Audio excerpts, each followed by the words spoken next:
가운데 중에서 마태복음에서만 나오는 말씀입니다. 마태복음에서만 나오는 예수님의 특별한 요청의 말씀입니다. 이 당시에 유대인들에게, 제자들에게 하시는 말씀이고 또한 오늘날 우리에게도 하시는 말씀인 줄로 믿습니다. 뭐라고 말씀하십니까? 수고하고 무거운 짐진 자들아 다 내게로 오라. 내가 너희를 쉬게 하리라. 예수님께서는 우리에게 쉼을 약속하셨습니다. 오늘도 이 자리에 함께 하신 우리 성도 여러분들께서는 예수님께서 우리에게 허락하신 이 쉼을 잘 누리셨습니까? 한번 돌아보시기 바랍니다. 예수님께서는 말씀과 같이 우리에게 쉼을 약속하셨습니다. 그러나 우리의 인생이, 또한 우리의 신앙생활이, 또한 우리의 섬김과 헌신이 쉼이 아닌 다른 것들로 찾아올 때가 있음을 우리는 발견합니다. 때로는 어렵기도 하고 때로는 괴롭기도 합니다. 그리고 우리의 삶이 불편할 때도 있습니다. 하나님의 말씀을 지키며 그 주님의 뜻을 지키며 살아간다는 것이 우리에게 쉼이 아닌 어려운 일로 다가올 때가 있다는 것입니다. 그러다 보면 우리의 신앙생활에 어려움이 찾아오고 침체기가 찾아올 때도 있습니다. 분명히 오늘 말씀에서 예수님께서 말씀하십니다. 내가 너희를 쉬게 할 것이다. 근데 왜 우리의 삶에서 때로는 쉼이 아닌 그 하나님의 말씀, 예수님의 뜻을 따라 살아가는 것이 왜 어려움으로 찾아올 때가 있는가? 왜 예수님께서 약속하신 그 쉼을 우리는 온전히 누리지 못하고 있는가를 나누어 보았으면 좋겠습니다. 아마 이 자리에 계신 대부분의 성도님들께서는 교회를 오랫동안 다니시고 또 섬기시고 이런 신앙생활을 오랫동안 해오셨을 것입니다.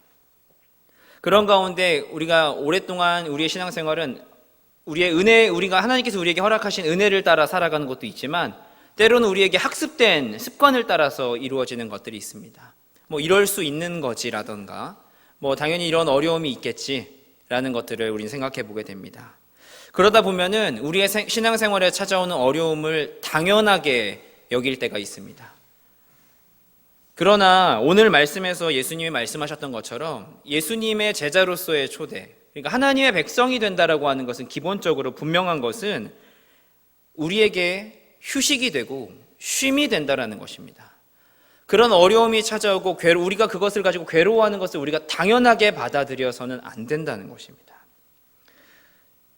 근데 현실은 그렇지 않죠. 분명히 불편함이 있고 어려움이 있고 힘들 때가 있습니다. 그럼 예수님이 거짓말을 하신 것인가? 아니면 예수님께서 달콤한 말로 자신의 제자를 늘리시기 위해서 우리를 현혹시키신 것인가? 아닙니다. 우리의 참된 쉼은, 우리의 영혼의 평안은 오직 하나님께로만 갈 때 있습니다. 그리고 그 쉼을 예수님께서는 우리에게 주시겠다고 말씀하신 것입니다. 우리는 분명히 기억해야 할 것입니다. 예수님에게로 갈 때 우리에게 분명한 쉼이 있다. 이 세상이 줄 수 없는 쉼이 있다. 우리의 신앙생활은, 우리의 예수님과 동행하는 우리의 인생은 분명히 평안해야 되고 기뻐해야 되고 안식이 있어야 합니다. 첫 번째로 예수님께서 말씀하신 이 말씀은 먼저 이 당시의 유대 지도자들이 하나님의 말씀, 하나님의 율법을 바라보는 관점을 지적하신 것입니다. 그 유대 지도자들은 이렇게 믿고 있었고 이렇게 가르치고 있었습니다. 율법을 온전히 지키면은 우리는 의롭게 될 수 있다. 율법을 지킴으로써 우리는 의에 이를 수 있다.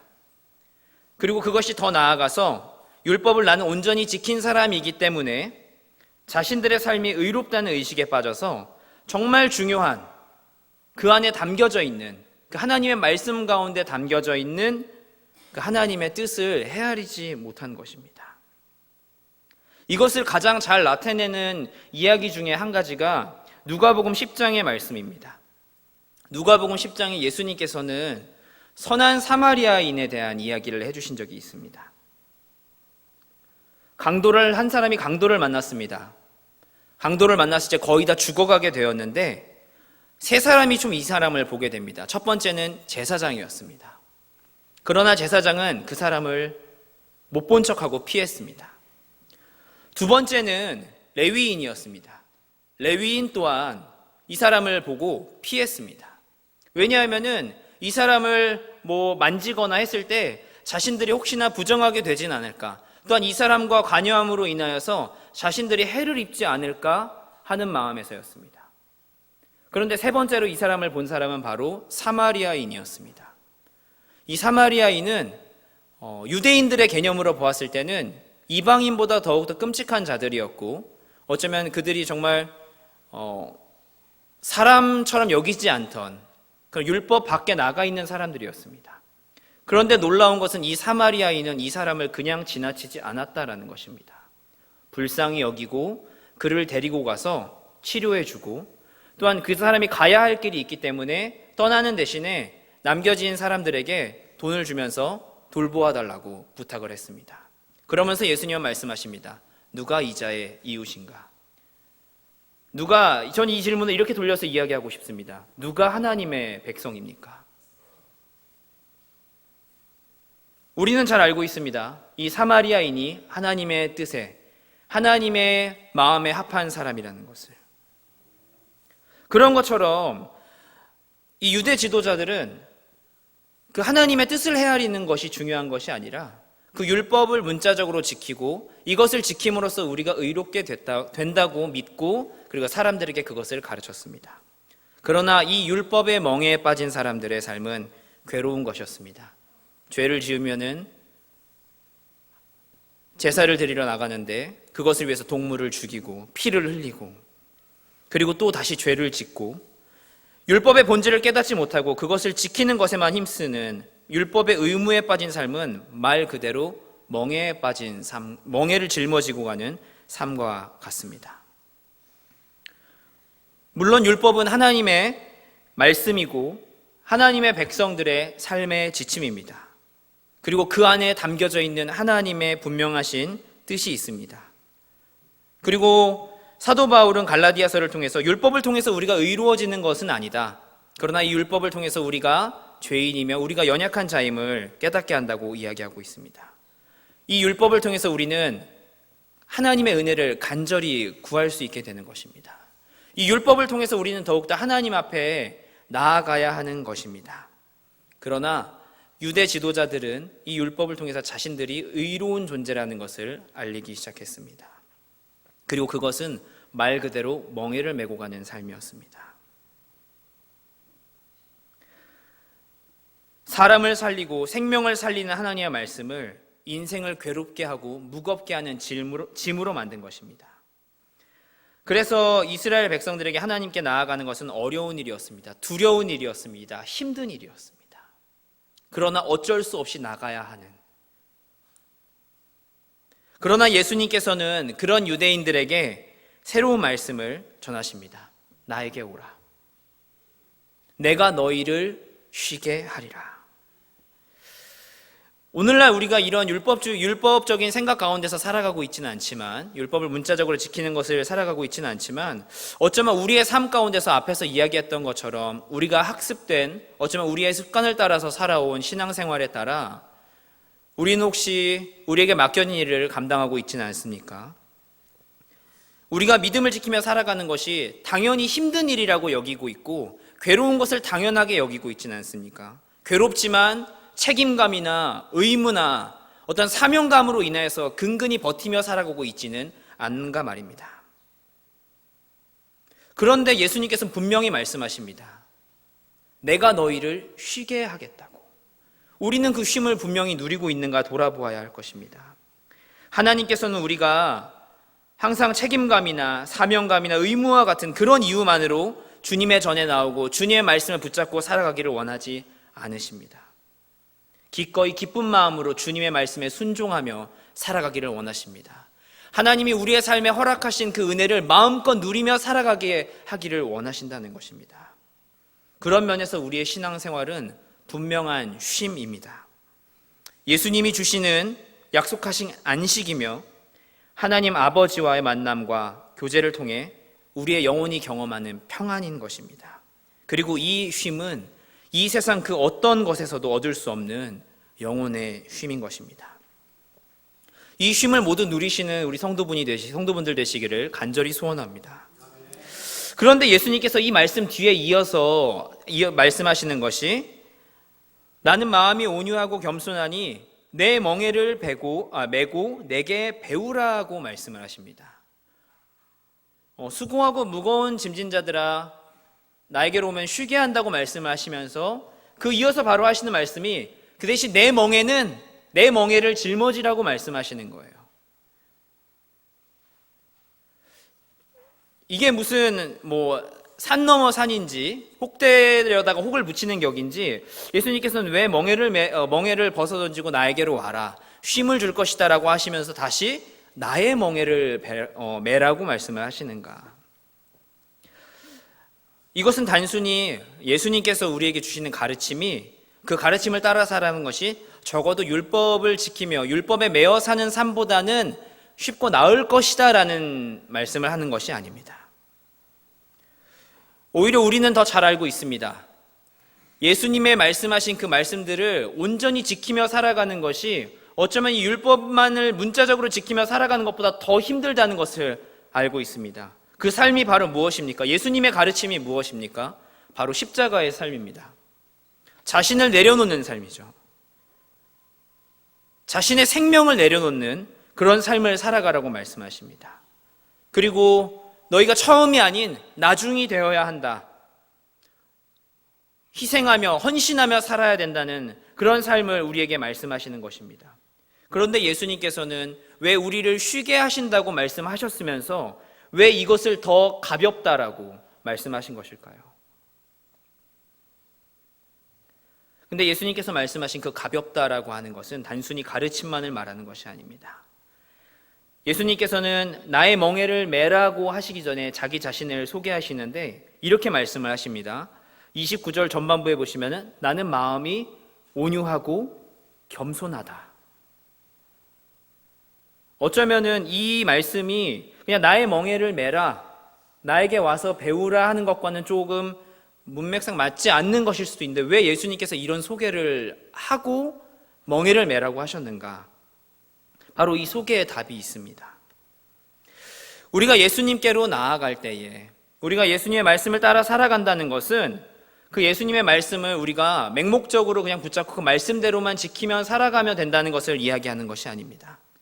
예수님께서 그 가르침을 너희의 머릿속에 이것을 새기고 그냥 이대로만 살아라라고 말씀하시는 것은 아니에요. 일방적으로 가르침을 주입하시는 것이 아니라는 것입니다. 그럼 무엇입니까? 바로 예수님이 가르치시는 그 말씀을 통해서 그 가르침을 받는 가운데에 이를 통해서 만들어지는 예수님과 우리의 그 제자들 간의 인격적인 관계를 말씀하시는 것입니다. 이것은 단순히 어떤 스승과 제자의 관계를 뛰어넘어서 우리를 위해서 십자가에 달리시고 우리를 위해서 자신의 모든 것을 포기하신 그 예수님의 사랑을 우리에게 허락하시는 것입니다. 이 예수님을 통해서 나타나시는 그 하나님의 사랑을 우리에게 보여주시는 것입니다.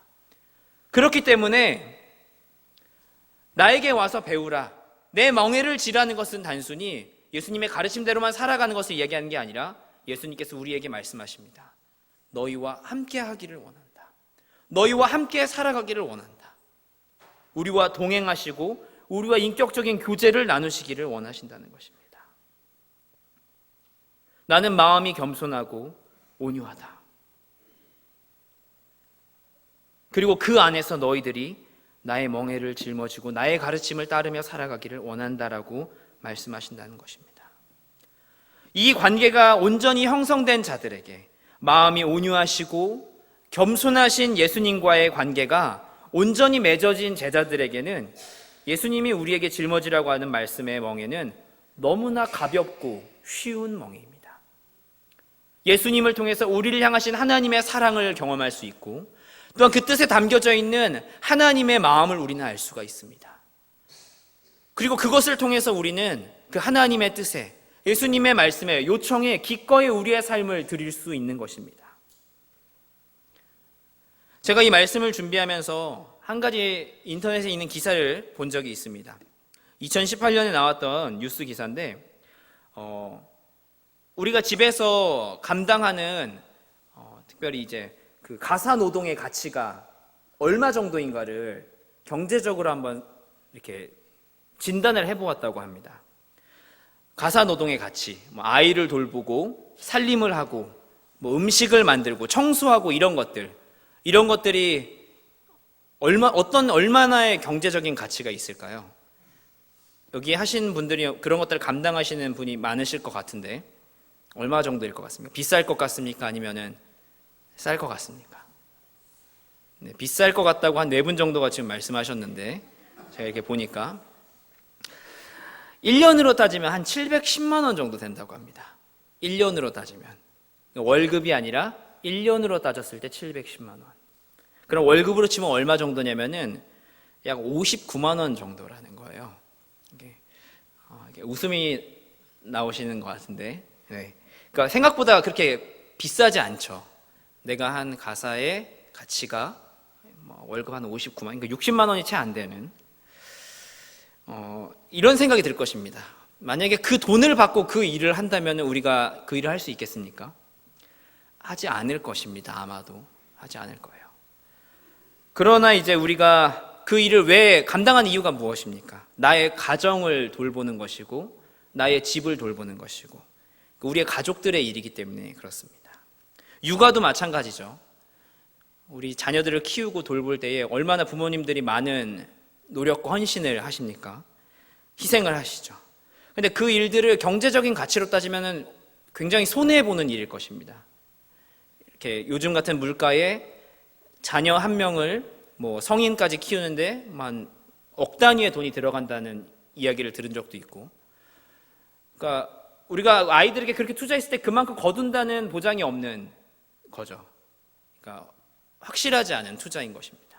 근데 그럼에도 불구하고 우리가 이렇게 아이들에게 시간과 노력과 경제적인 것들을 아낌없이 부을 수 있는 것이 무엇입니까? 바로 부모와 자녀의 관계이기 때문에 그렇습니다. 그 관계 안에서는 경제적인 가치나 어떤 그런 시간이나 노력의 가치가 그렇게 중요한 것이 아닌 거예요. 제가 지난주에 한 친구를 만났는데 그 친구가 아이를 데리고 나왔습니다. 몇 살인지는 잘 모르겠는데 제가 아이를 좋아해서 그 아이를 한 30-40분 정도 안고 다녔어요. 아이가 너무 귀여워서. 그래서 이렇게 막 산책을 좀 같이 하고 이렇게 했는데 다음날 하고 한 3일 정도 팔이 너무 아프더라고요. 양쪽 팔이. 근데 나중에 이제 와이프한테 들어보니까 그 아이가 한 10kg 정도 된다. 근데 이제 사람의 10kg는 좀 더 어떤 이제 도구보다 무거운 느낌이죠. 근데 그 엄마들은 그런 아이를 항상 안고 다니거나 이렇게 들고 다니는 거예요. 아직 걷지를 못하니까 잘. 근데 그렇게 할 수 있는 이유가 이제 어머니이니까 가능한 것입니다. 그래서 이제 어머니는 위대하다는 말을 많이 하는데 그렇게 감당할 수 있는 이유가 나의 자녀이기 때문에 그런 것입니다. 우리가 하나님의 일을 한다는 것, 또한 하나님의 말씀대로 살아간다는 것을 어떤 이렇게 하나하나 따져보면 사실 당장 이렇게 떨어지는 것은 많이 없을지도 모르겠습니다. 또한 우리가 이렇게까지 하며 살아야 하는라던가 내가 이렇게까지 해야 되는가라는 생각이 들 때도 있을 것입니다. 내가 이렇게까지 나 자신을 포기하고 나를 내려놓고 나를 희생해가면서 때로는 나의 가정을 희생하면서 나의 삶을 내려놓으면서까지 하나님의 말씀을 지키면서 살아갈 필요가 있는가? 그렇게 따지면 사실 우리는 이것을 감당할 수 없을 텐데 이 하나님과의 관계, 이 예수님과의 이 관계가 형성된 사람들에게는 그것을 기꺼이 나아갈 수 있는 힘이 생기고 믿음이 생기게 되는 것입니다. 이처럼 예수님께서는 우리에게 멍에를 매라고 자신의 멍에를 매라고 하시는 것이 단순히 멍에를 매라고 하는 것뿐만이 아니라 예수님과 함께 가자고 말씀을 하시는, 우리에게 요청을 하시는 것입니다. 그리고 그것을 우리가 예수님과 함께 해 나아갈 때 그것은 무겁지 않다는 것이죠. 오히려 더 쉬운 삶이, 쉬운 우리 멍에가 되는 것입니다. 왜 우리가 기꺼이 순간순간 주님이 가신 그 길을 나도 가겠다고, 우리에게 허락하신 그 십자가를 짊어지고 가겠다라고 우리가 고백할 수 있는 것입니까? 또한 그렇게 살아가고 있는 것입니까? 예수님께서 우리에게 먼저 보여주셨고 그 길을 가셨기 때문입니다. 그리고 예수님께서는 내가 했으니 너희도 해가 아니라 그 내가 했고 너희도 해야 하지만 내가 끝까지 너희와 함께 하겠다라고 우리에게 약속을 해주셨어요. 난 했으니까 난 갈게, 이게 아니에요. 너희와 함께 그 멍에를 짊어지고 가겠다 약속하셨습니다.